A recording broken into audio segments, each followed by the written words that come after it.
In the world's largest democracy, politicians are finding that they need to listen to women if they want power. In northern India, some women had long complained that they were fed up with their husbands being drunk.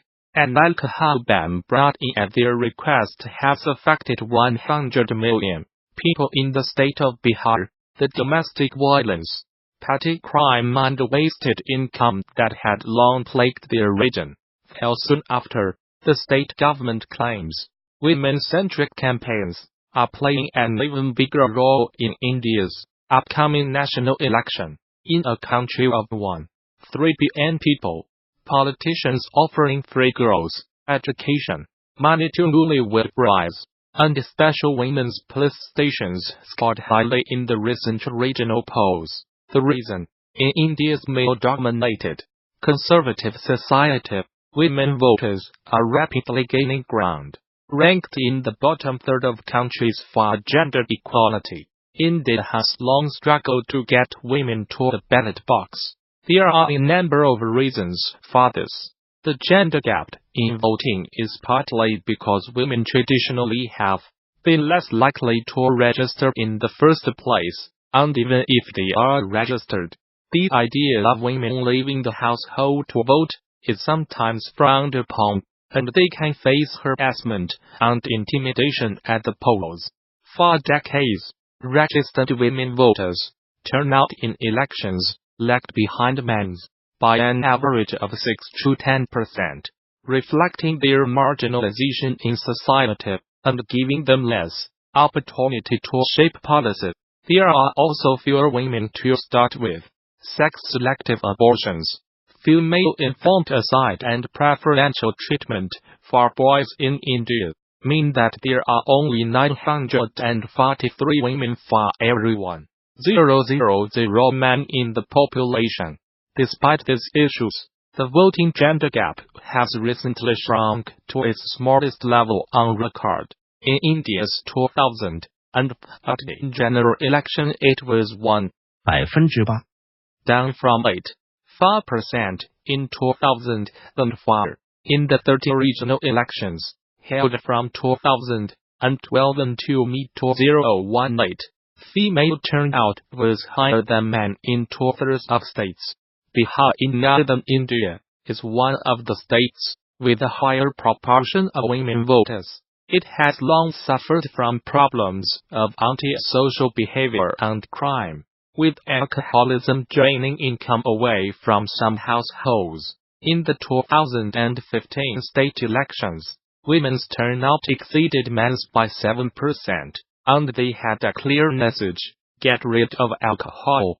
Concerned about re-election, Bihar's Chief Minister, Nitish Kumar, pledged to do just that when he won local re-election. He introduced a ban on drinking and selling alcohol in the state. Within a year or two, the government reported that violent crime had fallen drastically, while money available for cars and tractors increased. Social activists such as Medha Patkar have called on other states to ban alcohol too, arguing that liquor is the biggest reason for violence against women. However, one study found the police resources needed to enforce the alcohol ban meant there was less capacity to deal with violent crime. What has caused the sudden political mobilization of women across India, incorporated raised female literacy and education, have certainly brought more women to the polls, but while progress on those measures has been slow, female voter turnout has shot up in just a decade. A combination of personal factors and government intervention is likely to have contributed. High-profile cases of violence against women have undoubtedly galvanized female voters to fight for rights and safety in their communities.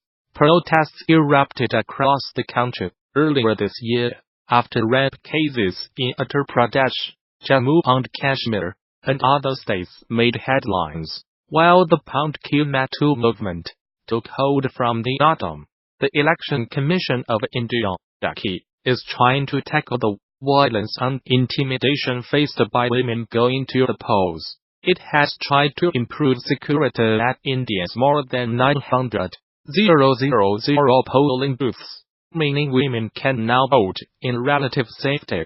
The ACE has also experimented with setting up separate women-only queues on election day, and establishing polling stations run entirely by women. In 2019, voter turnout may be higher for women than men for the first time in an Indian national election.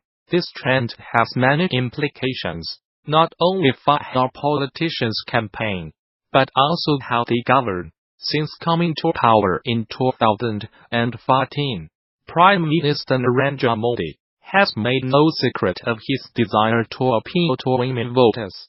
For instance, he has introduced a scheme to provide cooking gas cylinders to millions of Indian households.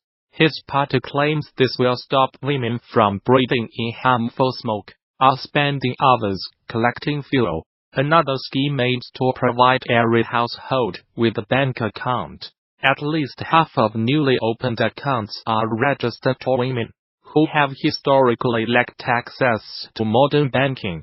The path to female empowerment in India has been slow and prone to setbacks. India ranks 121 street out of 131 countries when it comes to women being represented in the workplace. In politics, women make up just 8% of parliamentary candidates and only 11.5% of eventual winners. This may change. Women's activism is putting pressure on political parties to pass the Women's Reservation Bill, guaranteeing 1/3 of parliamentary seats for women. Similar quotas already exist in local-level politics, creating a pipeline of women running for high-level office. With more women in charge, India's political establishment would look much more like the population it represents. Electing more women may benefit the country in unexpected ways as well. Recent research links female politicians to higher growth and less corruption. While gender equality in the world's largest democracy is a long way off, the influence of women at the ballot box and in the corridors of power is already having a clear impact. About this piece. This analysis piece was commissioned by the BBC from an expert working for an outside organization. Milan Vaishnav is a senior fellow and director of the South Asia program at the Carnegie Endowment for International Peace, which focuses on issues of international democracy. Jamie Hintson is a James C. Gaither junior fellow at Carnegie. You can listen to their podcast on the women changing Indian politics here, edited by Eleanor Lawrie. The United States military says it has killed 62 fighters from the Islamist group al-Shabab in 6 airstrikes in Somalia. 4 airstrikes on Saturday killed 32 militants, and a further 2 on Sunday killed 28. It said in a statement. This were the deadliest air attacks in Somalia since November 2017, when the United States said it had killed 100 militants. Somalia has seen a sharp increase in the number of airstrikes and casualties since President Donald Trump took office in the United States in January 2017.